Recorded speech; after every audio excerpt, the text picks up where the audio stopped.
Et donc je suis styliste privée, conseil en images, mais plus particulièrement sur la signature vestimentaire. Donc effectivement, ce soir, j'ai tâché de vous donner quelques astuces autour de l'habit qui fait le moi, ce que je trouve aussi voilà, intéressant d'évoquer, et comment mieux préparer des rendez-vous d'affaires. Alors après des mots, on va déjà commencer à parler plus d'images. Donc vous la connaissez, elle vous évoque quoi spontanément? Elle est dans les finances, au contraire elle est dans un univers créatif, elle est dans la mode, voilà, ou mécène en tout cas, par rapport à des domaines artistiques. Inversement, à votre avis, cette personne est dans quel domaine? Le directeur financier. Exactement. Alors, avant d'être entendu, on est vu. Donc le premier critère autour de la valorisation, effectivement, c'est l'impact de la couleur. J'évite les mots et je montre le visuel. On voit que cette maîtrise, ici on est avec une blogueuse, Alexandra Villarroel. Elle est fondatrice d'une chaîne où elle communique sur tout ce qui est autour du développement personnel. Et vous voyez qu'effectivement, elle a bénéficié de conseils et que aussi bien, on verra dans le choix des imprimés, que du maquillage, que de la coiffure également, elle a une unité. De circonstances, voilà.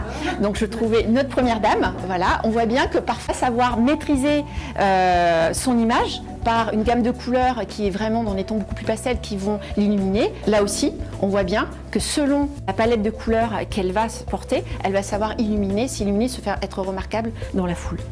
Je veux juste vous parler qu'il existe des palettes chaudes, des palettes froides qui après sont à nouveau adaptées selon effectivement la morphologie et surtout l'incarnation de sa peau, des cheveux et des yeux. Vous en avez déjà entendu parler. Le deuxième point important dans la valorisation, c'est bien sûr connaître sa morphologie. Il y existe 3 groupes fondamentaux. Celui de gauche qui est la silhouette idéale en X, la silhouette au centre qui est plutôt tubulaire en H qui au fil du temps a tendance à s'épaissir, et puis la silhouette pyramidale. L'illustration, on reprend encore une fois notre première dame, où on voit bien que sur la partie de gauche, elle a une silhouette en H en fait, il faut savoir. Donc là, la proposition qui lui a été faite, elle lui a fait une taille presque sous les seins, et du coup ça ne la valorise pas et ça lui donne même un effet de hanche arrondi qui ne l'est pas. Donc, dans l'organisation, si j'ai des astuces à vous donner, c'est de classer donc vos pièces d'extérieur en premier, ensuite les vestes, puis les blouses, et ensuite les jupes, les pantalons et les robes en suspendu. Ensuite, la maille est toujours pliée pour justement éviter d'abîmer effectivement une maille qui va être trop lourdement portée sur un cintre trop longtemps. Les jeans aussi peuvent être pliés aussi et toujours sur des parties visibles.